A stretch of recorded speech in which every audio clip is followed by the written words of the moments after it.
We can get started.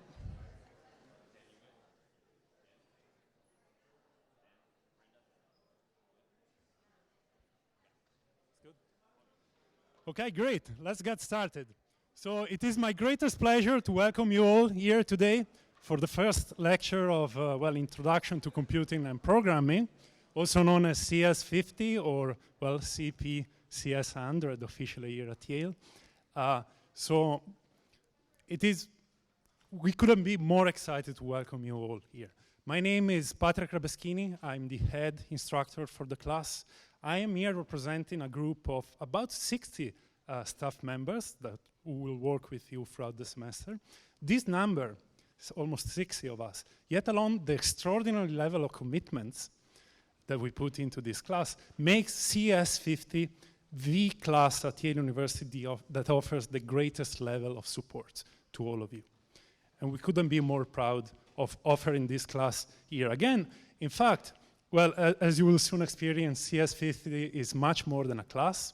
It's a community, and you will be part soon of this community. This is the second year that Yale is offering this class. We are building on the extreme success of last year, where for the first time here at this university, undergraduate learning assistants were adopted in classrooms. It all started with this class last year. So as you know, the class is taught jointly with Harvard University to teach this course. We can count on the great expertise of David Mullen and the Harvard team. So David has been teaching CS50 for, 10 years now. And every year he has been pushing the boundaries and improving the classroom experience. Again, we couldn't be more happy to continue this collaboration with them. In fact, one of the most interesting part, I will say, of running this class now, both at Harvard and here at Yale, is the really incredible cross-fertilization of ideas aimed at improving the learning experience to you all.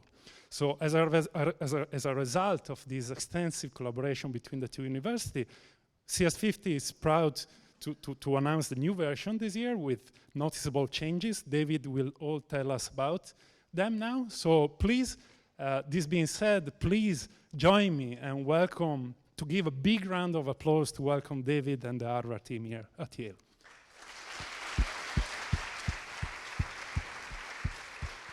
Thank you. This is CS50, Harvard University's and Yale University's Introduction to the Intellectual Enterprises of Computer Science and the Art of Programming. And what that means is that this course ultimately is about problem solving. Indeed, many of you might have come out of high school or have spent the past couple of years wondering what some of your friends did last year or in other classes. And yet, the reality is, no matter what we do at the end of the day in this class, it's going to be about problem solving. And as such, perhaps take some reassurance in the fact that 73% of the students that take this class, both here at Yale as well as at Harvard, have never taken a CS class before. So if you're sitting here in the audience today wondering why you are sitting here in the audience today, or maybe you just followed along with some friends, or maybe you've been a little curious as to what computer science and in turn programming is, realize that most of your classmates to the left and to the right of you are very much in that same demographic. And indeed, if we look at last year's statistics, within the student body of CS50, both here and at Harvard, 58% of students describe themselves as less comfortable, 9% is more comfortable, and then 33% somewhere in between. And there's no formal definition of what these buckets means. You sort of know you're less comfortable if you are. You're feeling a little uneasy with maybe being in the class. You're not quite sure if a computer science class is ultimately for you, and realize that you are in very good company. And indeed, the grading and the assessment and the feedback and all of that support structure in the class is ultimately very much individualized, more so than most any other class by design. And indeed, what ultimately matters in this class is not so much where you end up relative to others, but where you, in week 11, are last, and relative to yourself in week 0, here, our first. So what does that mean? Well, this means that of those 73% of students last year that had never taken a CS class before, by the start of the semester, they were dabbling in a language called Scratch, which we ourselves will see here today. And by the end of the semester, had they gone through this entire list of challenges, starting with a language called C, implementing what's at first glance going to be a bit of a challenge for some, but fairly gratifying once you get Super Mario bouncing up and down a pyramid implemented, albeit with just something called ASCII art. Implementing last year, what the students last year then did after that was implement their own Caesar cipher and Vigenère cipher, so encryption algorithms with which you could scramble information and then unscramble information to send secret messages.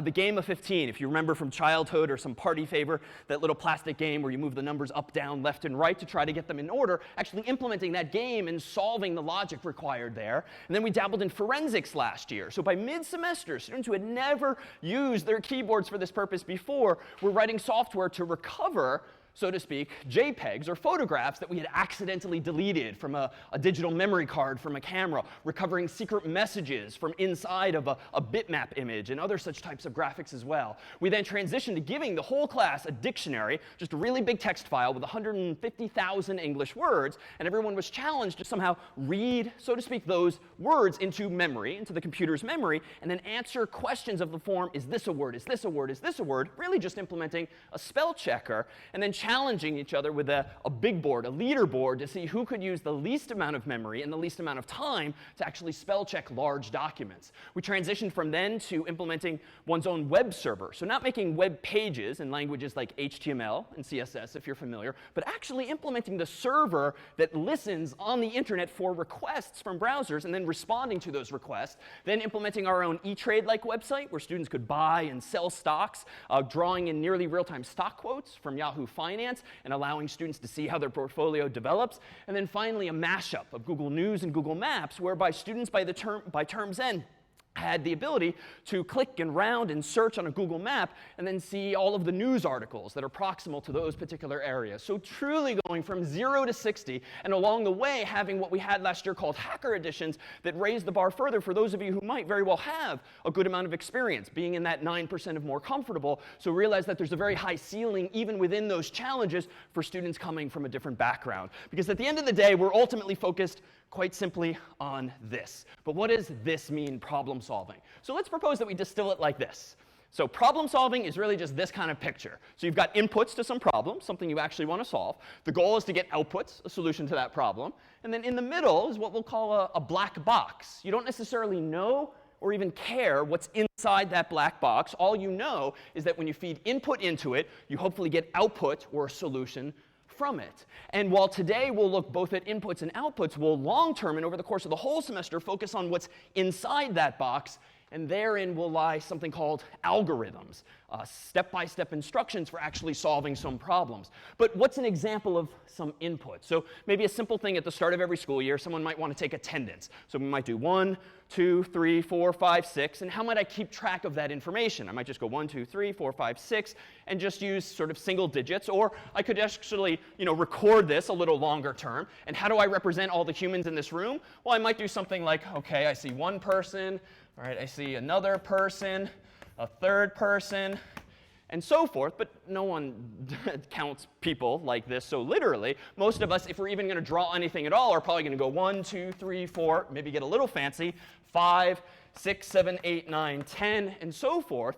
And that's actually a system called unary. Uno, like uno, implying one, where you just have one letter of the alphabet. You've just got this hash mark. And I, for efficiency, just drew these hash marks ultimately as straight lines, but I could have drawn them as little stick figures, where to represent one person, one input, I just draw a stick figure or a hash mark. But this isn't all that expressive. If all I have is these hash marks, let alone stick figures, how might I represent something like the number 15 or 15 people in the room? I might have to do something like 1, 2, 3, 4, 5, 6, 7, 8, 9, 10, 11, 12, 13, 14, 15. And it just does not scale very well. As the inputs get large, we need a better system than this. And it turns out that the system that computers use is not all that different from what you and I know. In fact, most people in this room, even if you are among those less comfortable, don't necessarily know how your Mac or PC really works, you've probably at least heard that underneath the hood are zeros and ones, the so-called binary system. So indeed, computers have more than just hash marks in their vocabulary, but not as much of a vocabulary as we humans. Indeed, we humans don't use binary, bi meaning 2, 0 and 1, but decimal, dec meaning 10, 0 through 9. So we have a lot more expressive capabilities in our normal human world, but I'd argue that these systems, binary and decimal and everything in between and beyond, are actually all quite familiar. For instance, consider this example here. 123. So this really is, of course, a number we know as 123. But all I just drew was just this pattern of symbols, glyphs, so to speak, sort of shapes on the board in chalk. But why do we immediately intuitively grasp this as 123? Well, if you're like me in grade school, you probably learned that this is this is the ones column, this is the tens column, this is the hundreds columns. And why is that useful? Well, the simple arithmetic you now do to get from a pattern of symbols to a number we understand intuitively is what? 100 times 1, and then 10 times 2, and then 1 times 3, which of course is just 100, and this is 20, and this is 3. And so if we add those together, so therein lies the sort of reasoning behind why this set of symbols means something real and numeric. Well, computers do the exact same thing, but they only can count as high as 1, whereas I was able to count as high as 3, and in fact, if I kept going, I could go as high as 9 in this system. Computers only have zeros and ones in their alphabet. So what does that mean? Well, it just means that if a computer wants to represent, say, the number 0, maybe using 3 characters, 3 letters of the alphabet, so to speak, that's how a computer represents 0. So not all that scary so far. It's exactly what we humans would do. And in fact, most of us would just ignore the leading zeros anyway. A computer, if it wants to store the number 1, turns out is going to do this. And a computer to store the number 2 is not going to do the unary system, which I alluded to earlier. It's actually going to do this. And this is probably where the pattern starts to become less obvious for most folks. That's 2. This is 3. Curiously, this is now 4. And now it really does seem to be perhaps cryptic, but it's not if we consider what binary really means. It means you have 2 letters of your alphabet, so two possible characters for each placeholder. So that really means we're going to need a 1's place, a 2's place, a 4's place, and then 8th and 16, 32, and 64. And what's the difference there?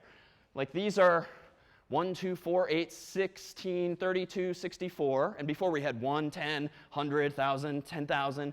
What's the similarity there? And what's the pattern? Yeah. Yeah, powers of 2 instead of powers of 10. And so if I wanted to keep going, 8, 16s, and so forth. But now, if you have this sort of clue, now the binary system is actually pretty straightforward. Why is this pattern of zeros in the world of computers 0? Well, because it's 4 times 0, 2 times 0, 1 times 0, and you get 0. Why is this the number 1? Same reasoning, but now we have a 1 in the 1 column. Why is this 2? We have a 1 in the 2's column. And how then do I represent, say, the number 7 in binary? Say louder. 3 1s. So 1, 1, 1, because we just need 4 plus 2 plus 1 gives me 7. All right, so from there, how do we represent 8 with 3 placeholders? Yeah.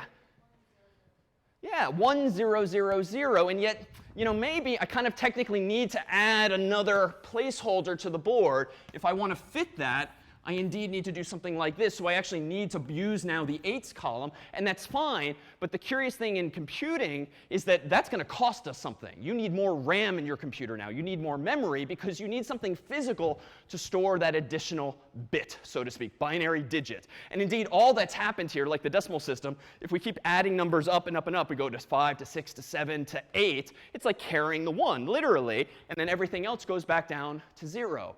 But how do we actually represent these things physically in a computer? Well, at the end of the day, the only physical input going into my computer here is this like power cord, so electricity or electrons from the wall. And so how do I get from something physical like that to actually representing an idea like this instead?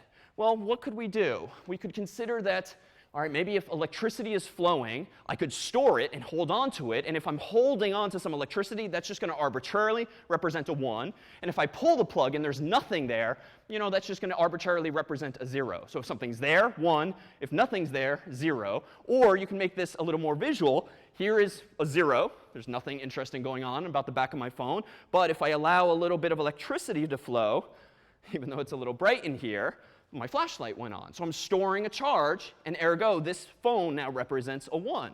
So 0, 1. So with one iPhone, how high can I count using this kind of approach? I mean, to 1, it's not all that compelling. So what more could we do? Well, let's see. Is anyone on their phone right now that I could borrow? Anyone who has a phone with a flashlight built in? May I borrow? I don't need it unlocked. All right, thank you. Let me borrow this. All right, so if I now scroll up, and here, what am I representing now? Yeah, Yeah, so it's a 3 because this is in the 1s column, this is in the 2s column, so 1 plus 2 is 3. And then if we try to get really creative, oh, thank you. Very preemptive. All right. I now have 3 iPhones. All right. All right, and now this, I won't do any further than this. What am I representing now? Just 7s. But I needed physically more memory in this case. But that's all it is. You can think of what's going on, thank you, inside of your phone as just being a switch that's being turned on and off. And if you've ever heard the word transistor, or if you've ever heard the marketing speak Intel inside, that's speaking to the kind of hardware that's inside of your computer. Intel makes CPUs, central processing units, which are like the brains inside of your computer. And these CPUs and things they're connected to have lots and lots of tiny switches, millions, billions of switches that can either be on or off. So computers, thankfully, like our Macs and PCs, can count way higher than 7 or 8 because they have way more than 3 or 4 bits, way more than the equivalent of the 3 flashlights that we just had. But now this starts to get pretty uninteresting quickly. If I now want to actually be able to do something more interesting, I want to be able to jump to something like this. So ASCII, it's not really a useful acronym, but American Standard Code for Information Interchange. It just means some years ago, we humans decided, you know what? We want to be able to do more with computers than just numbers. We don't want them to just be expensive calculators. We'd like to be able to do things like word processing, albeit very simply. Later, we had email and other such media. And so the world decided some years ago, according to this system, ASCII, you know what? In certain types of programs, anytime you see the equivalent of the number 65, like the pattern of bits, and we could do the math here on the board, the pattern of bits that represent 65, don't think of it as 65 in decimal. Think of it as arbitrarily, but globally consistently as the capital letter A. And then the world decided, you know what? Let's take another pattern of bits, and if we ever see the number 66, let's just assume that that is the capital letter B. Fast forward to H and I. If you see 72 or 73, that should be an H and an I, respectively. And so long as the whole world agrees upon this, so that when you receive an email or you get a file on a USB stick or something like that, when you see that pattern of bits, you know that it should be this letter or some other letter. But it's context specific, right? An email program might interpret these things as characters, but a graphing calculator or calculator might represent or interpret these things, of course, as letters. So with that said, quick little review.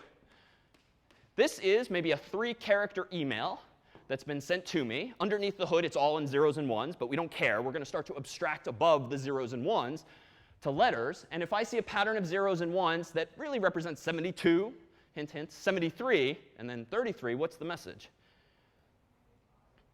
So if you think back just a moment ago, hi was the message I was trying to communicate here, because H is 72, I is 73, and now 33, you wouldn't necessarily know this in advance, but it turns out if you actually see more of the chart and the system that humanity agreed upon years ago, it's just an exclamation point. And indeed, there is a pattern of symbols and numbers for every character that you might have on your keyboard. But all right, let's abstract further. If we don't want to just have things like numbers and letters, we actually want to implement graphics. Well, if you've ever heard the acronym RGB, it's kind of dated now, but it's still kind of there. RGB is red, green, blue. And it's just a system of saying, you know what? Let's use 3 sets of bits. A set of 8 bits, another set of 8 bits, and another set of 8 bits. And let's use those bits to store how much red we want on our screen, how much green we want on our screen, and how much blue we want on our screen. And this just means that if you have a big number for red, that means give me a lot of red. If you have a big number for green, give me a lot of green. And if you have just a little bit of blue, or a small number like 33, give me a little bit of blue. And if you happen to combine those 3 magnitudes, so to speak, you get this, you barely can see it on the projector here, but this like murky shade of yellow or brown. But this is to say, using that pattern of 8 plus 8 plus 8, that pattern of 24 bits, is how a computer would store that shade of yellow in one tiny dot or pixel on the screen.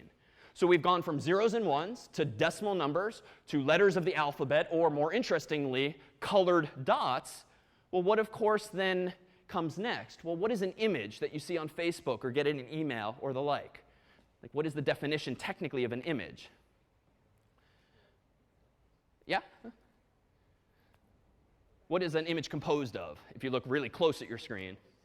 Yeah, it's just a whole bunch of pixels. In fact, if you take your laptop maybe later on and look really closely at it, depending on like how expensive the laptop is and how high quality the screen is, you might very well see all of the little dots on the screen. And those dots are each pixels, which means there's 24 bits representing every pixel in that photograph that you see on Facebook or that you just took on your iPhone recently. And so that's how we get to things like graphics. Well, what's a video? A video is just a set of graphics flying by the screen again and again and again. And so videos really are just patterns of bits representing grids, rows and columns of dots flying by the screen, image after image after image, aka motion pictures.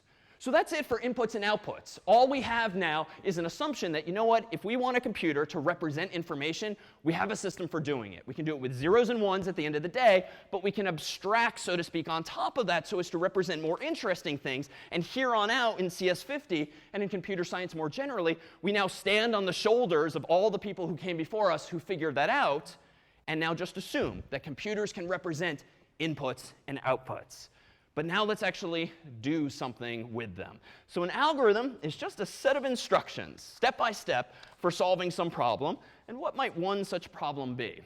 So this is an old school technology, a phone book. And inside of a phone book is a whole bunch of names and numbers, and those names are generally sorted alphabetically. So if I wanted to find someone in this phone book, like Mike Smith, what's a typical human going to do? Well, you could simply open it up, look at the first page. I don't see Mike Smith. Turn to the second page. I don't see Mike Smith. And just keep going and going. Is this step-by-step approach correct? Yeah. It's kind of stupid, right? It's inefficient, right? Because it's going to take forever to get to Mike. But it is correct. Because if Mike is here, I will indeed find him. So what's a slightly more reasonable person going to do? They might still open to the front and maybe fly through the phone book 2 pages at a time. 2, 4, 6, 8. I can't actually physically do it very well. But in theory, this should be twice as fast, 2 pages at a time. Is this algorithm correct? Not necessarily. Good. Why that caveat?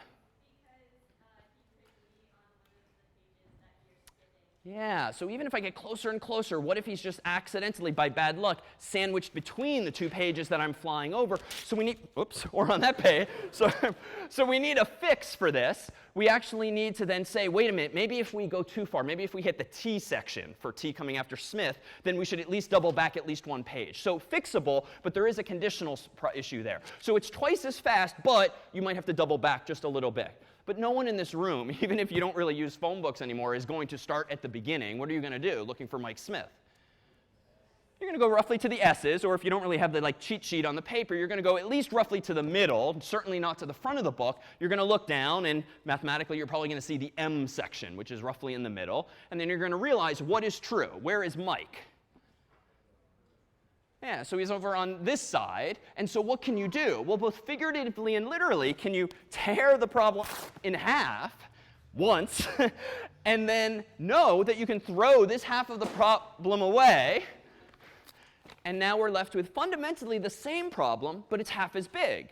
And so now what's the set of instructions? What's the algorithm for finding Mike Smith? It's the exact same thing. Now this happens to be the M section and this the Z section, but the fundamental formula is still the same. Go roughly to the middle, look down, oh, darn it, now I'm in the T section, I've gone too far. But here too, can you apply that same logic, throw half of the problem away, and now we're left with a problem that's a quarter of the size. And we can repeat, and we can repeat, and we can repeat until theoretically, there's just 1 page left on which Mike either is or isn't. So what's so powerful about this idea? I mean, after all, it's pretty intuitive. No one's going to start at the beginning of the phone book and flip 1,000 pages to find Mike Smith. Most everyone in this room is going to do roughly that kind of algorithm, save for the tearing. And so why did we do that? Well, consider the efficiency. Consider just how much better this algorithm was by breaking it down into its component parts. So what did I first do? I picked up the phone book. And a computer scientist, and a programmer more generally, it turns out, is going to start counting everything at 0. Why? Well, it's a little strange that we humans count generally starting from 1, because what's the smallest number we can clearly represent based even on our old grade school math? Well, it was 0, whether it's in decimal or binary. And so you'll see in the world of computing and programming specifically, we start counting everything from 0. So I've picked up the phone book, step 0. I'm then going to open to the middle of the phone book, and that's indeed an expression of what I did. And then step 2 was look at the names. Step 3 is a little different conceptually. I'm asking myself a question. If Smith is among the names, I'm going to make a decision. If he's among the names, then I'm going to call Mike. And I'm going to make a decision based on that piece of information. However, if not, if Smith is earlier in the book, to the left, I'm going to open to the middle of the left half of the book. And then here's the cleverness. I'm going to go back to step 2. I'm going to sort of stand on my own shoulders and just repeat the past work I did. But the work I have left is less and less and less. But it's still going to work. But if Mike instead is later in the book to the right, I'm going to open to the middle of the right half of the book, then go back to step 2. But there's actually a fourth scenario. Mike's either here, or here, or here, or not there. And indeed, if we don't anticipate this fourth and final scenario, our program might be buggy or flawed in some way, else quit in the case that we haven't found Mike at all. And indeed, if you've ever noticed your computer hanging, or all of a sudden Word or some other program just quits unexpectedly, and sometimes the error message is literally that, this program quit unexpectedly, it can be for any number of reasons, but sometimes it's something as simple as this. The human programmer who wrote that software didn't realize that, oh, there's a fourth thing that can actually happen, and if you don't write code to capture that fourth scenario, it is indeed unexpected sometimes what the computer might actually do. Now let's call out a few of these things. So in yellow here, I have highlighted terms that henceforth we're just going to call functions. Functions in the world of programming are just like actions, statements of action. So pick up, open to, look at, call, open, quit. That's a function, a procedure, an action. Any number of synonyms would work as well. Now, what are these things now in yellow? If, else, if, else, if, else. These are what we're going to call conditions in programming, or branches, decision points, if you will. But how do you know which fork in the road to take, so to speak? We need to highlight the terms to the right there, which are these yes-no questions, these true-false questions. Smith among names? Smith earlier in book, Smith later in book. These are questions to which there is a yes or no, or equivalently, true or false, or equivalently, 1 or 0 answer. And meanwhile, there's just one last piece. This here has what kind of effect, whether or not you've programmed before? How would you describe what steps 7 and 10 are doing? What did you say? A recursive step, yeah, essentially. It's technically iterative here, if you're familiar, but we'll come back to that. But it's doing something clearly. Again, it's inducing a cycle, a loop, right? You're literally going back to some earlier step. And so indeed, this is going to implement some kind of cycle. But you're not going to get stuck in this endlessly, right? Because if you're constantly checking, is Mike here or to the left or not here, eventually he's not going to be there, and you can just quit altogether as per that last line. So that's it for vocabulary, and this was what we would generally call pseudocode. It's not an actual language. It's just like very terse English, but it communicates the point. There's no formal structure here. You just use as few words, but as clear words as you can to communicate your idea. Now, how good is that algorithm, and how much better is it? Well, we don't have to get into the specifics of numbers or anything like that, but we can look at the shape of this solution. So if we just draw some XY plot here, on the horizontal axis here, let's just call this size of the problem. And a computer scientist would typically use n as the variable here. So n pages, or n people in the room, or whatever it is you're trying to count. And then on the vertical axis on the left, that'll be the time to solve. So how many seconds does it take me to find Mike Smith? Or how many steps does it take? How many page turns does it take? So that's how much it costs me in time to solve a problem. And we might draw the first algorithm's slope, if you will. It's just this straight line in red, and I'll call it n. Why n? Why is it just this one-to-one relationship? Well, if Verizon or whatever phone company adds one more page to the phone book next year, that might push Mike one more step closer to the end, depending on where that page is. And so the effect might just be to add one more second or one more page turn, a one-to-one ratio. By contrast, the second algorithm, how much faster was that intuitively? Where I went 2 pages at a time. Yeah. Yeah, so it's going to be twice as fast, and we would draw that here, depending on the scale. It still is a straight line, but lower than the red line, because for some number of pages, if it takes you this many steps with the first algorithm, it's going to take you half as many steps with the second, and so the yellow line describing the second algorithm is just going to be below it. But what's really powerful is to think about the third and final, and amazingly, most intuitive algorithm that has this shape. Technically, we would call this a logarithmic curve, log base 2 of n in this case. But that doesn't really matter. What matters really is the fundamentally different shape that it has. And you can consider just how much shorter this line really is in the long run, it's constantly increasing. It doesn't flatten out perfectly, but it grows ever so much more slowly as the problem gets bigger and bigger. And you can think of it this way. If Verizon doesn't just add 1 page next year, but doubles the number of pages in the phone book, the first algorithm might take twice as many steps. If it's 1,000 pages this year, 2,000 pages next year, Mike might be that much farther away, so it's 1,000 extra steps to find him. The second algorithm might be only 500 more steps to find him, because again, I'm flying through it 2 at a time. But what about the third algorithm? If Verizon doubles the size of the phone book next year from 1,000 to 2,000 pages, how many more steps is my third algorithm going to take? Yeah, it's just 1. And that's like the powerful idea. You can take 1,000-page bite out of that problem at once. And now if you consider a silly scenario, but it kind of speaks to the power of this kind of intuition, if a phone book had like 4 billion pages, feels like a really big problem. And indeed, it might take me 4 billion page turns to find Mike Smith in that case with the first algorithm. But how many steps would it take in the third algorithm to find Mike among 4 billion pieces of paper? So 4 billion, you tear in half, you get 2 billion, then 1 billion, then 500 million, 250 million, 125 million. But it feels like this is going to take a while.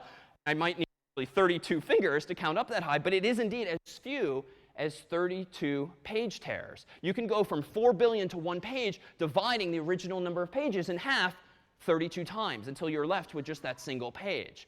Now, there's, of course, I'm cheating here. All right? It's not that we are just being sort of stupid entirely with the first 2 algorithms.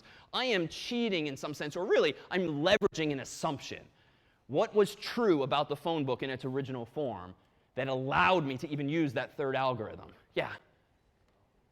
It was alphabetized, right? If it were just in random order, this is a waste of time, this whole conversation. I have to look at every page if it's in random order to find Mike Smith before I can conclude he's there or not.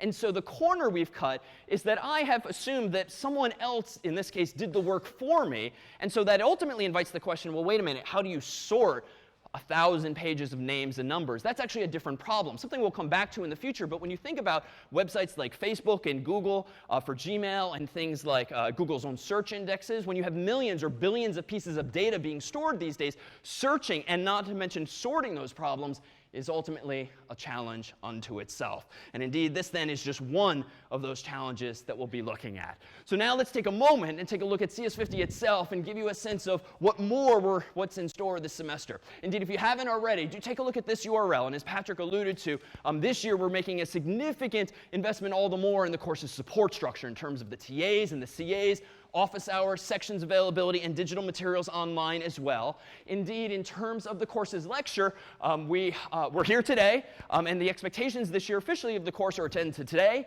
the course's last lecture, and a course roughly in the middle of the semester with every lecture in between made available generally on a Friday afternoon online, both for Yale students and Harvard students this year. Indeed, one of the fundamental changes is that we're adopting at Harvard a paradigm very much like we did here last year and now this year, so that similarly we still film most of the course's lectures in Cambridge, but make them available earlier than we have in the past, so that those of you, if you would like to, for instance, get a head start on materials on the first weekend rather than a second weekend, you'll have access to these kinds of materials, searchable, embeddable, hyperlinkable to related resources all the earlier. In terms of the topics, to give you a sense of the course's trajectory, and some of this might be jargon for now, but not for long, rest assured, we'll start today ultimately with looking at one programming language called Scratch. We'll transition thereafter next week to something called C, and then looking at other building blocks for solving problems, things called arrays and algorithms, how we use memory to our advantage and disadvantage, and things like data structures. And then toward the tail end of the class, looking at machine learning and looking at another language called Python, how the web works, how the internet more generally works, protocols like HTTP, languages for databases like SQL, JavaScript for the web, and ultimately tying all of those together. And so indeed, at the end of the day, you will not learn in this class Scratch or C or Python or SQL or JavaScript. You will instead more generally learn computer science and the foundations thereof, and you will learn how to program in any number of these languages along the way. So indeed, one of the goals of the course in the end is to take off all of the course's training wheels by those final weeks, so that after this, you can return to your own fields, whether that is or is not computer science or engineering, in the natural sciences, arts, humanities, or beyond, and bring some of this course's ideas and this field's ideas and practical skills to your own domain in order to solve problems therein. What we'll be doing here, meanwhile, in most Thursdays after today, is with the course's heads leading what we'll call walkthroughs of the course's problem set. So each week when we have a problem set, we'll be walking you through, in a location like this, the course's challenges, offering you some tips and tricks and design techniques. But if you're not able to make those in person, realize those same resources will be embedded by one of the course's teaching assistants in the problem sets themselves as well. The problem sets this year, unlike last year, based on feedback, will still be released on Fridays, but rather than being due the subsequent Friday, thereby giving you only 7 days, will effectively be due 10 days later. And indeed, this will mean that they'll overlap by a weekend, but we hope this year especially this will allow students to better accommodate ebb and flow in their schedules, whether it's academics or extracurriculars or athletics or midterm season. You can either front load or back load your week, focusing on CS50 based on your own week's actual course load. The problem sets themselves will cover a range of languages, though we'll focus predominantly early on C before we focus thereafter on higher level, more web-centric languages. And then a couple of FAQs here. Should you take a class like CS50 as a first year? So absolutely. And indeed, it's not necessarily something you should postpone until you've cut your teeth on other types of classes, but rather consider that for many students, myself included back in the day, this is a very unfamiliar field, especially if you never did take APCSA or something like that in high school, but realize that early on, whether it's this course or some other introductory course, now is indeed the best time, I think, to find some new path or some new academic interest as well. And then taking with other courses. So one of the key differences here versus Harvard is that we only take 4 courses per semester at Harvard for some reason, and you guys actually pull off some 36 courses in total over the course of your 4 years, which means generally 4 or 5 classes. And I do think it's quite fair to say and to disclaim, CS50 by design is probably not the type of class that you should typically take with 4 other courses for a total of 5, because its P-sets are by design fairly intensive. Indeed, I too learned this back in the day. I wouldn't describe CS50 in computer science programming as so much hard as it is just time consuming. It's not the kind of thing where, after dinner you can go back to your dorm room, sit down, and start focusing on the P-set, thinking, all right, I'm going to bang this out tonight, and then move on to my next subject the next day. Sometimes you just hit a wall. You have bugs in your code. You don't necessarily know how to solve some problem. And one of the key features of programming, for myself to this day, is you just kind of need to take a step back sometimes, sleep on it, or think on it over the course of a jog or some other activity, and then come back to it fresh, and you just need these windows of time. And indeed, that's why we've lengthened the amount of time available for the problem sets this year, and also per that URL I put up earlier as to what's new this semester, trimmed the problem sets so that they're fundamentally no less rigorous, and the takeaways are no less, but there's a lot less front matter, a lot less legwork that you need to do at the front of every problem set, as you'll see, before you can actually dive into the meat of it. So realize that those and other changes are on the horizon to better accommodate students, but ultimately to make sure that the takeaways are indeed as high as possible. So while more work than it might be in a typical class, we do hope that the returns for you and the takeaways for you and the skills and ideas with which you exit are all the more compelling as a result. And to get you there, and this is one of the key takeaways, as Patrick alluded earlier, is the course's support structure. So not only does CS50 have one of the largest course staffs on campus, it also has one of the most undergraduate. Indeed, CS50 last year was the first class to have an undergraduate teaching staff, and testament to that success do now many other courses within Yale CS have that as well. And for students specifically, will these TAs and course assistants be supporting a whole network of support resources, among them sections or recitations, weekly opportunities to have a more intimate discussions and reviews of material targeted for different tracks for students less comfortable, more comfortable, or somewhere in between. These will follow the availability of the lectures by several days each week on Mondays and Tuesdays. And then office hours, one-on-one opportunities for help from the course's CAs and TAs will be on Wednesdays and Thursdays and Sundays at multiple times, all of which will be posted on the course's website, even more than last year as well. But what's key to CS50, if not admittedly a bit unusual, is the course's culture that we've tried to cultivate, both in Cambridge for many years and now most recently in New Haven. And in fact, coming up this Saturday, if you haven't heard, is CS50 Puzzle Day, which has nothing to do with computer science, but is entirely designed to send a message that computer science is about problem solving. And indeed, if you'd like to partner with 1 or 2 or 3 friends and form a team for CS50 Puzzle Day, take a look at the adverts that are on the way out. and 3 hours of pizza and puzzles and prizes await. And indeed, for the first time this year, it won't be held jointly with Harvard. It will be here independently at Yale. So keep an eye out for those if you haven't. Most every Friday in the semester, do we try to make a big class feel small and bring some 50 students to lunch with the course's staff, with alumni, friends from industry to talk about what life is like after a class like CS50 and over the summers and after graduation. So keep an eye out for invitations to that. For the first time ever this year, will we hold the first ever CS50 coding contest, an optional opt-in opportunity mid-semester after all of us have had some 6 or 7 weeks of programming in C under their belts to compete, if you would so choose, again on teams, trying to solve as many challenges as you can in programming with friends of yours against others. And toward the tail of the semester, will we charter some buses, actually spend some time in Cambridge if you'd like to join us for the so-called CS50 hackathon. At 7 p.m. we'll begin. Around 9 p.m. we'll have pizza. Around 1 a.m. we'll have burritos. And anyone still awake on the bus ride home around 5 a.m., we'll stop off for pancakes at IHOP on the way home. A 12-hour opportunity to immerse yourself with classmates and staff in the course's final project, which is an opportunity to go well beyond the course's problem sets and design and implement most anything of interest to you. That will ultimately be featured here in Commons. The first ever CS50 fair was last year, an end of semester exhibition or celebration of what everyone in the class had accomplished, especially those, again, who went from nothing to something, from 0 to 60, having no prior background, and in exhibiting ultimately something for the whole campus, and if online, the world to see as well. Now, these here are just a few of the TAs and CAs that make CS50 possible. Allow me to invite any of those staff members who are here to come up on stage, as well as the course's heads, to offer some words of inspiration as well.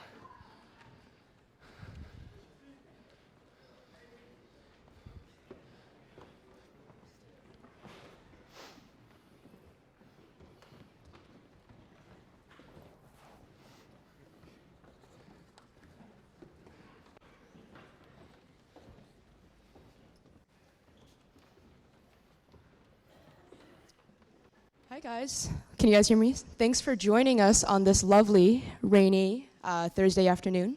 My name is Andy. I'm a junior in Berkeley, and along with Stelios and Summer, we will be your 3 head teaching assistants for this upcoming year. So I guess show of hands, how many of you have no intention of being a CS major, nor really diving deeply into computer science as a major here? Awesome, that's brilliant. So I'm actually a global affairs and cognitive science major. I literally came to Yale with the intention of never having to look at a number ever again in my life.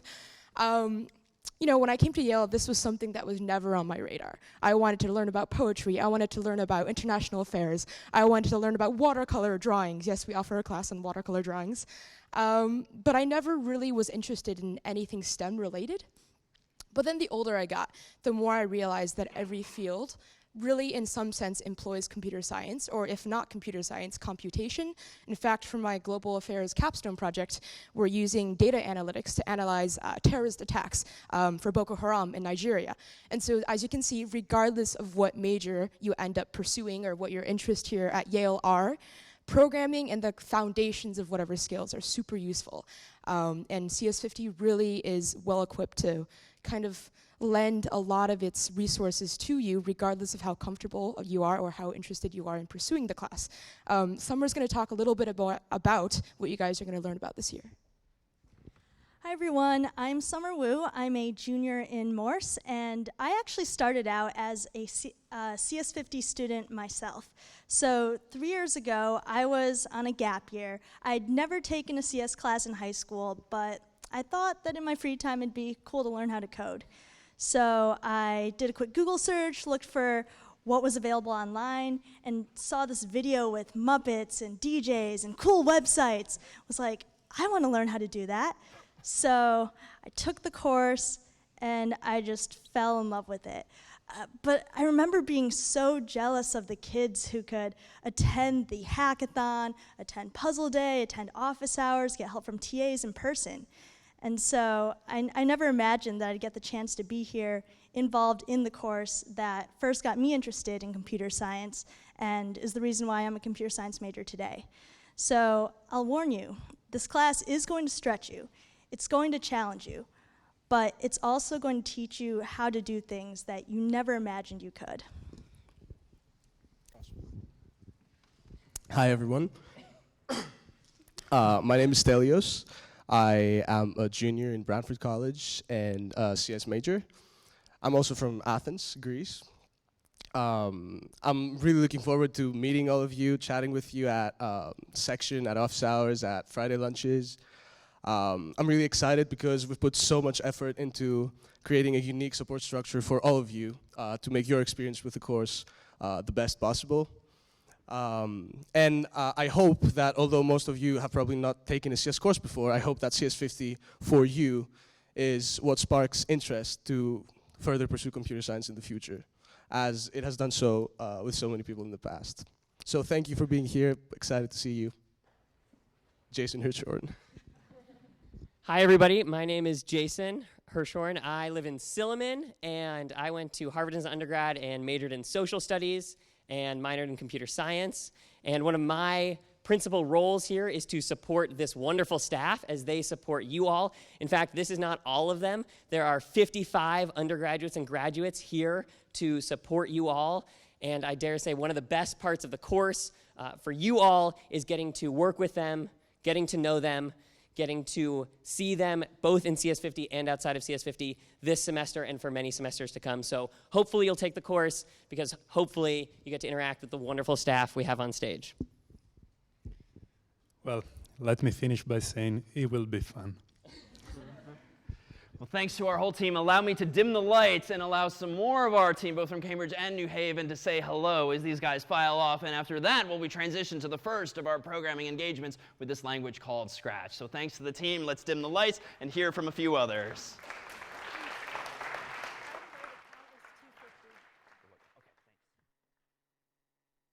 The mission of CS50 is to make you more comfortable with a totally new way of thinking, this computational mindset. It made computer science interesting, which was something I didn't really realize was possible until I took the class. I was like, wow, I'm really translating my thoughts into a computer right now. Even if you don't have any background in computer science or any experience, this is actually the class for you. I definitely want my students to just get excited about computer science, not just programming. But thinking like a computer scientist is really what I want to try to teach my freshmen. CS50 is hard and rewarding. An experience. Extravagant. It's bringing us to the next level. And TFs are, I think, the lifeblood of the course. I'm excited to have my students who I'm helping have that aha moment to realize what they're actually trying to do, to figure out how to do a piece set. CS50 is definitely a hard course, but unlike any other course really at Yale, it has such a great supportive community. You absolutely don't need to know anything about coding to be able to take the course. It's amazing to watch how far people come sort of in one semester. You weren't alone sitting in your room learning to code, but it was more than just a class. It was an experience. The best way to learn concepts and to process them is by teaching others. What is the telephone split? And this is CS50. This is CS50. Got a problem? Tear it in half. Throw it away. So let's tackle, in a little bit, incidentally, it's been this tradition for some reason for 10 years to serve cake at the start and the end of CS50. So awaiting you at the end of today, in addition to syllabi, will be some cake as well, and the course's staff to say hello. But now let's transition to the first of our languages, where we'll spend really just a week and one problem set on this domain Scratch. And you'll find if you've programmed before, many of the ideas and the possibilities are familiar to you, but you'll find that it's fun along the way to figure out exactly how to translate some of the ideas you already know to this particular environment to really impress your family and friends with your work, which can go online if you so choose afterward. And if you have no prior experience and are among the majority of students less comfortable, realize that many of the ideas we just explored with reality, things like phone books and attendance and so forth, translate fairly nicely to a computer. But not if you use initially a language like this. So this is a program written in a language called C, and we'll spend quite a bit of time in C ultimately, but odds are this will look a bit cryptic to you at first glance. In fact, there's a lot of weird syntax, parentheses, angled brackets, curly braces, quotes, and semicolons, and indeed, if you dive into programming for the first time looking at and trying to create stuff like this, honestly, you get so mired so often in just stupid minutia that has nothing intellectually interesting about it. But imagine if you could create the same program, which is, you might kind of infer, probably prints hello world somehow or other. We can distill that same idea into just two puzzle pieces, if you will. Indeed, Scratch is interesting because it's this graphical language. You can drag and drop these puzzle pieces that only interlock if it makes logical sense to do so. And so in Scratch, we'll soon see this is how you would implement that same program with just two puzzle pieces that pretty much do what they say. But we'll see in just a moment that some of the building blocks that we alluded to earlier and a few more are all that ultimately are going to constitute some of our earliest programs. We're going to have things like functions, just actions that do something, like say hello world. We're going to have loops, things that induce cycles again and again, just like we did a moment ago with searching for Mike Smith. Variables, like in algebra, if you have x or y that can store a number, well, in a program you can actually store more than just numbers. You can store words and sentences and graphics and other things still.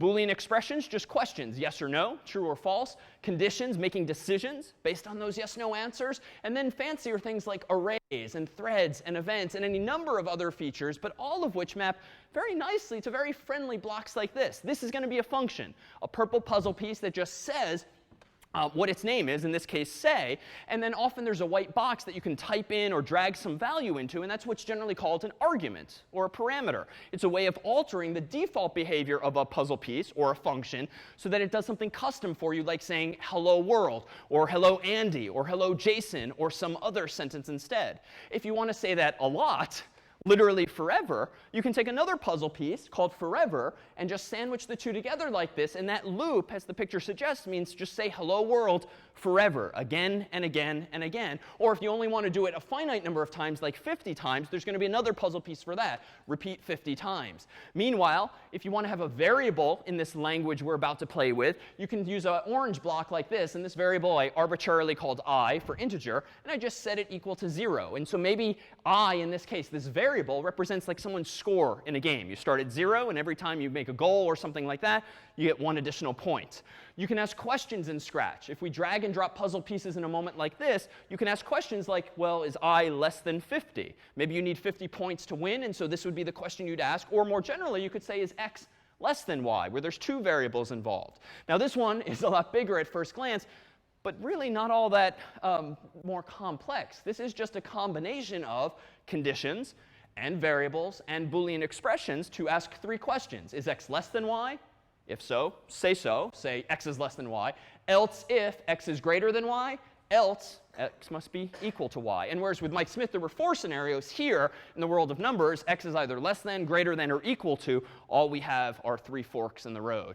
And then there's fancier puzzle pieces like this for things like arrays, where we're going to be able to store information. We're going to see blocks that allow us to implement multiple threads, something else another feature we'll use, and then also something called events. But before we get to that point and create even ultimately our own custom puzzle pieces, let's actually open the program itself.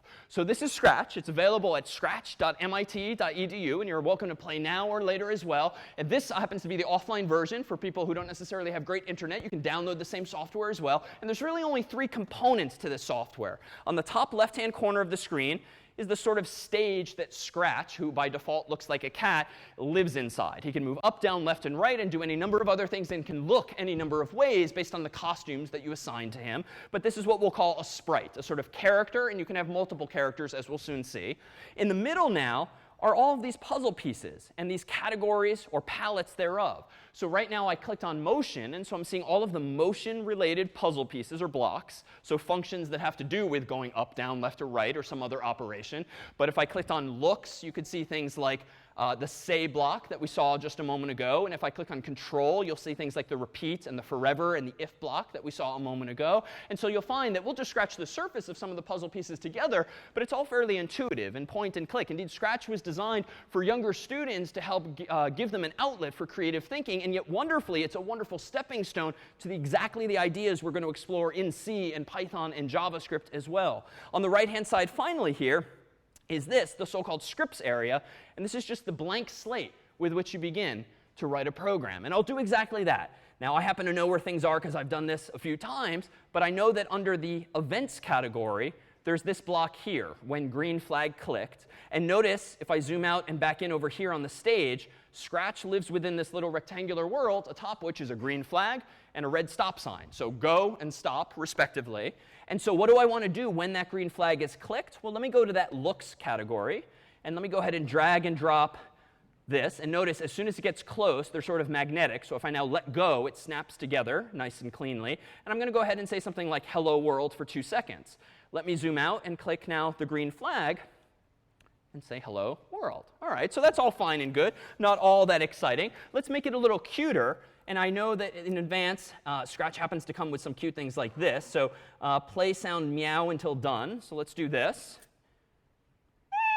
Oh, that's adorable. And if I click it again, and again, but I keep having to like reanimate Scratch. But I can do better than this. Why don't I just drag 3 of these?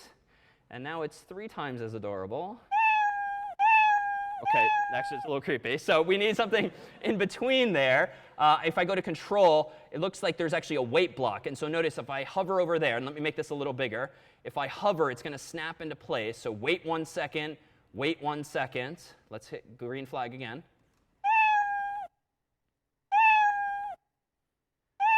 A little more natural, but not very efficient. So this is correct if my program's goal was meow 3 times. But it's not very well designed.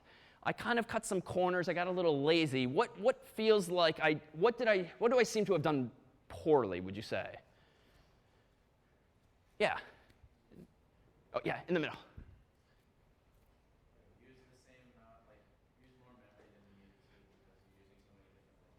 Yeah, so more lines, and it wouldn't necessarily be memory, though it could be seen as that way, but it's definitely like there's redundancy. And I literally kind of dragged and dropped the same things. And if you kind of extrapolate, if it's not obvious here, well, how would I meow 30 times? I would drag and drop like 30 more pairs of puzzle pieces, and like surely there's a better way. And we've seen a better way. What intuitively would be the better way? Yeah, just use a loop. No copy and paste. And indeed, any time this semester, if you start finding yourself dragging and dropping or really copying and pasting, dangerous habit to get into because this is just not very maintainable. For instance, if I want to change the sound to something else, I have to change it now in 3 locations instead of just 1. Because indeed, if I break this away, I'm just going to decouple it like that. Let me grab a repeat block. Whoops. And then click 3, type 3. Throw some of these away by just letting go. And then notice it doesn't look like it fits, but magnetically it's going to not only snap in place, but grow to fit the shape. So that's good. And now if I click play, very nice. All right. And now it's very easy to change, too, because I can just change 1 number in 1 place. But this, too, is not all that interesting. Let's actually have Scratch not meow, but move. Let me go to Motion and move 10 steps inside of, whoops, let me fix this. Let me have it move 10 steps. Actually, you know what? Let's not do repeat. Let me grab a control block and do the following forever. Forever, move 10 steps. And click play. OK, so thankfully he stops. Otherwise, kids would get very upset when they sort of lose their cat. But at least I can drag him back into the screen. But this is not all that great of a game or animation. It would be nice if maybe he bounced off the edge. So what do we do? What construct do we need to have Scratch decide to bounce, do you think? Even if you've never seen Scratch before. Yeah, and back. Yeah, so some kind of if block or if then. So actually, we have one of these here. So if. So let me get rid of the movement. Let me zoom in so it's bigger. So how about this? Forever, if and sensing. We've not seen these before. I need a Boolean expression. And it turns out, if touching what? If touching the edge, what do I want to do? Well, if I go back to motion, turns out, ooh, I can turn around. Let me drag this in here. Why don't I go ahead and turn around 180 degrees? And now let me just move at the end. I could put the movement at the beginning or the end, but logically, every time I move, I want to check, am I touching the edge? Am I touching the edge? Am I touching the edge? So that logically, I turn around if so. So let's hit play. OK, so it's slightly buggy, so to speak. And a bug is just a mistake in a computer program. But at least it's working. And in fact, I can go in here and let me make it not 10 steps at a time, but this is all animation is. This is all a cartoon or even a movie is. Let me move 20 steps at a time, so 20 times as many things are happening at once, or twice as many in this case. And he's moving faster. Let me change to 30, 100, 1,000, and it's going really fast. And this is, yeah, OK. So now we're just messing with it. OK, so buggy, but we can drag him out of the way here. But we can make more fun with this, too. How about this? He's upside down, but it turns out Scratch, and there's actually, I have to disclaim, no academic value to what I'm about to do. But if I open up the microphone, let's stop him and do something like this. Ouch! That was adorable. Thank you. Now, this is what my voice looks like when I yell ouch. I don't think we caught your laughter. That's OK. Let me save this as ouch. Let's save this as ouch. Now go back to scripts. And now I need, let's see, sound. I'll play sound ouch. So if I'm touching the edge, let me first play ouch and then turn around. And now let's put them in the middle. Ouch! Ouch! Ouch! Twice as fast. Ouch! Ouch! Ouch! Ouch! Ouch! Ouch! Ouch! Okay. But it's literally doing what I'm saying. So it is, in fact, correct. It's just a little annoying quickly. So let's add something more interesting to this. Let me actually open up one that I made in advance, aptly called Pet the Cat, that does this. Here's the script up here. What is this going to do in English terms? What's this designed to do? Yeah, let's go some. Yeah. What? Yeah, so when you pet the cat, it's going to meow. So in other words, there's now a forever loop still, combined with a condition, combined with a Boolean expression, combined with a couple of functions, the effect of which, once I play this program, is nothing happens until I move the cursor closer and closer and closer, and it's like petting the cat. Only once you actually move the cursor over him. Now, I also whipped up Don't Pet the Cat, which does this instead. She's just constantly meowing. But if I get too close. Okay. So how does this work? Now I just have a two-way fork in the road. If touching mouse pointer, then play the lion sound. Else, just play the meow sound and then wait 3 seconds so that it's kind of do it very tranquilly. All right, so that's combining some more ideas still. Let's take a look at this example I whipped up called threads. And this one is fundamentally different in that it leverages a feature of many programming languages called threads, the ability of a program to literally do two things simultaneously. Indeed, these days, if you're using like Google Docs or Microsoft Word and your document's constantly being spell checked even as you type, or you hit Command P or Control P and print something, it's printing while you continue typing. Programs today can indeed do multiple things at once, just like in Scratch here. So here I have two sprites now, a bird and a cat. And if I click on each of those characters one at a time, I see right now the bird scripts at top right. Now I see the cats, birds, cats. So each of them have their own script. But notice, what puzzle piece do they both begin with? When green flag clicked. And bird, when green flag clicked. So when I click the green flag, both of those scripts or programs are going to run in parallel. And you'll notice that the bird is just mindlessly bouncing off the edge. The cat clearly has been programmed with a strategic advantage. And all right, so the cat caught the bird in this case. Why is that? Well, notice first we just have the bird just mindlessly going to this initial location, and then forever, if not touching the cat, just move. And if you're on the edge, bounce, and just move. And if you're on the edge, bounce. But the cat, meanwhile, has some additional logic that says this. First, just so that this isn't completely biased against the bird, notice that I've used a green puzzle piece there that actually picks a random number. A feature of many languages is to give you random or pseudo-random numbers. So in this case, the cat initially chooses a random number between like 90 degrees and 180 degrees, essentially, so that there's a little bit of variance. And then forever, if touching the bird, play the lion sound.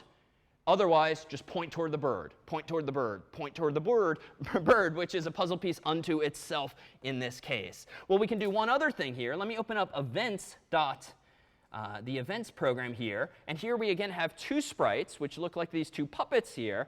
And what's interesting here is this. The orange guy has this set of puzzle pieces here. Forever do the following. If the space bar is pressed, then say Marco, and then broadcast an event. And meanwhile, the blue guy here has this. When you receive the event, say Polo. So it turns out in Scratch and in other languages, there are ways for two programs, or two scripts in this case, to intercommunicate so that when I hit the space bar, he says Marco, and the other one hears that, so to speak, and says Polo in response. So you can write programs that actually interact in this way. And if I do this one instead, I can even add variables just using one sprite in this case. This one's especially annoying.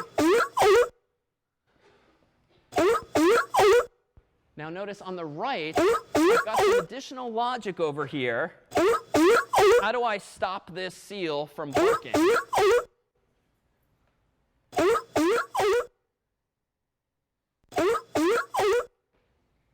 It looks like on the right-hand side is what's playing the sound, but it's only playing a sound if what is true. If a variable, the orange block, muted, is 0, how do I change muted to be 1, meaning true? Make this muted.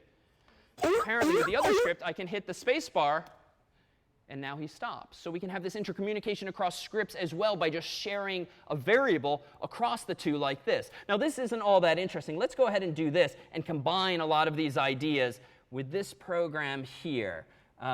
Before we do that, though, actually, how about one volunteer? Let me take the pressure off of me, because I don't actually play this game. Let's have someone we haven't seen before. You have to be comfortable coming up on stage here, on camera. OK, come on up.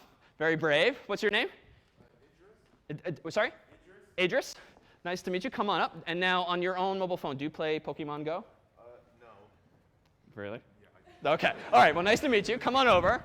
I don't either. So we'll figure out together how to play this, which someone actually went and implemented in Scratch by changing the cat to essentially different characters all together. And if I full screen this here, we're going to see the following game together. Still loading. Still loading. Come on. Oh, let me do this. Oh, come on. This game is so big that it crashed. Stand by. Let's try this once more. Come on. All right. There we go. OK, green flag. So here we go. Choose the middle level here. Click the blue guy there. All right, and you can use the arrow keys, up, down, left, right. Now let's consider, as we do this, and then go after the character there. Yep, and now click him with the mouse. Oh, yep, move it. Where's the arrow? Oh, here we go. So click on there. Yep. All right, so now I'm told you have a Pokeball that if you click it, it will do that. Very good. In practicing for today, I found this version of the game is actually not very hard. So if you want to go again here, like walk down to this Pokeball. Oh, Pokeball. OK, and then go take a right. Try clicking on it. Oh, actually, that's the store, apparently. OK, so close that. Never done that before. Maybe go up to this thing up here. Oh, there you go. Wait, there's one over there. Oh, there's another. OK, down. Yeah, click. OK, very cute. Very well done. This game is not very hard. OK, congratulations. Here, we have a CS50 stress ball for you. But consider for just a moment, like, what some of the takeaways are there. Easier than the real game, apparently. But all we have going on here is a character that probably has some kind of loop associated with it. It's not a cat. It's this character instead. And that loop is just constantly saying, if up arrow pressed, if down arrow pressed, if left arrow pressed, or right arrow pressed, move up or down or left or right. Or if there's another puzzle piece there that says, when touching another sprite, when touching one of the characters of the Pokeball, if touching, then do this. So all of the ideas we've been using thus far really can just be applied in this particular context to play this game as well. Let me go ahead and pull up one other here. In fact, let me go ahead and pull up, let's say, this. This is something we remixed, made by one of our students in Cambridge. And I went through and changed pretty much every instance of Harvard to Yale this time. Would someone like to compete against the Ivies here in another accumulation of all of these ideas? Come on down. Yes. What's your name? Adina? Dina, come on down. All right, Dina. So this game gets harder and harder because in this game there's variables being used as well that are constantly keeping track of what level you are in the game. So nice to meet you. Come around here. And so the goal here is to sort of make your way through a maze that this student implemented. And just to set the stage, each of these pictures on the screen is its own sprite, its own character. So these were by default cats, but the student changed them to the various Ivies logos here. And then you'll see that just by using conditions and loops and functions and more, you get this. You can't touch this. You can't touch this. Yeah, OK. Yeah. Touch this. Yeah, keep going. OK. Can't touch First level is very easy. You just got to go over there. But again, consider this is just a loop listening for the arrow keys up, down, left, right, and now a sensing block. Very nice.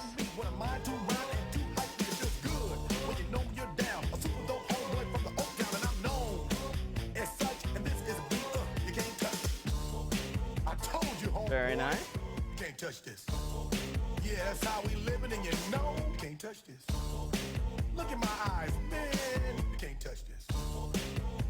Yo, let me bust the funky lyrics. Fresh new kicks and bands, you got it like that. Very nice. Pretty easy, Crimson. All right, levels. Uh-oh. And again, in these three Harvard crests, you just have logic saying if on edge bounce. Okay, what you're doing is more interesting than why. Very nice, very nice. Uh-oh.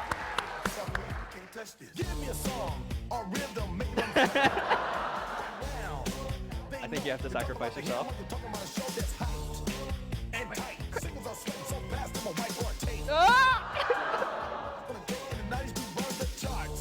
Nice, nice. You might as well quit. That's word because you know you can't touch this. Nice.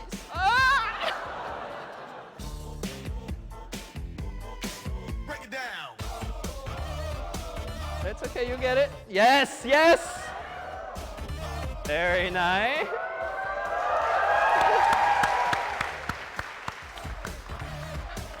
Stop. Hammer time. Go with the flow. It is said if you can't do this, then you probably are dead. So wait. Nice. Bust a few moves. Run your fingers through your hair. This is it. And you're gonna get there in a move. Slide. All through the bump. Yeah. You can't touch this. Look, man. You can't touch this. You better get hot, boy, because you know you can't touch this. Ring the bell. School's back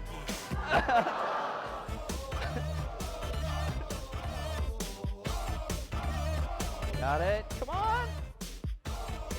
Second to last level. Have time. Nice.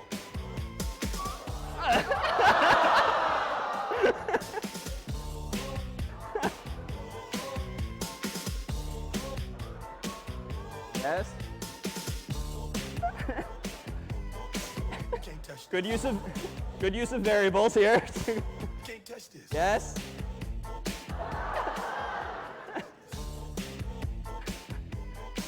Break it down. Nice.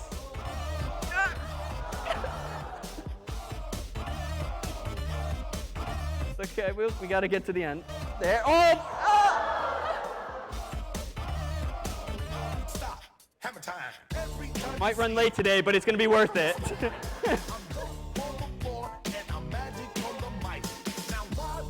You can do it. Stop doing this with others. From London to the Bay, it's hammer go, hammer. This one's really hard. Can't touch this. Can't touch this. We'll give you 2 more lives. Can you do it? You can't touch this. Yeah. You can't touch this. I told you. All right. How about a big round of applause nonetheless? You got to the second to last level. Thank you. And let's see. So this is only to say how much you can do with these kinds of things, and realize too that when puzzle pieces don't exist, and indeed this is going to be one of the powers with the first problem set and beyond, is to actually create your own. And this is just a snippet of one of the examples you'll be able to play with online, where if you don't have built into Scratch something like a cough puzzle piece, you can actually make it yourself. And so all of this and more awaits. And just to paint a final picture of indeed what's ahead in store for the class for you, based on some pictures from classmates past, allow me to dim the lights one last time and show you CS50. I go to you, reach for me. I'll be the one you can hold on to. And it's you I see, and it's you I believe in, and it's you and me. Together we are.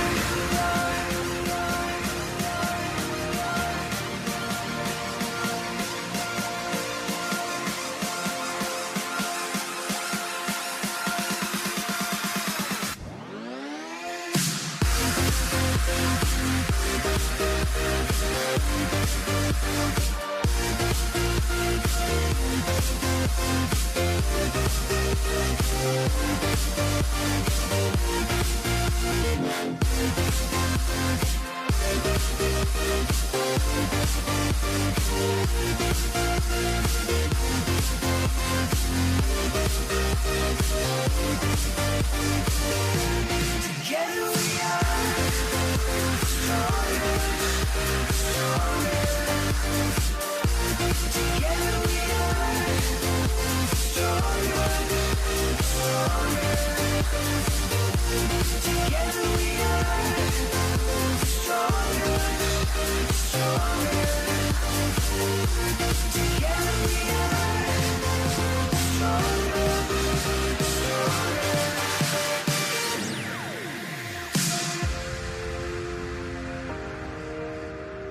All right, that's it for CS50. Cake is now served.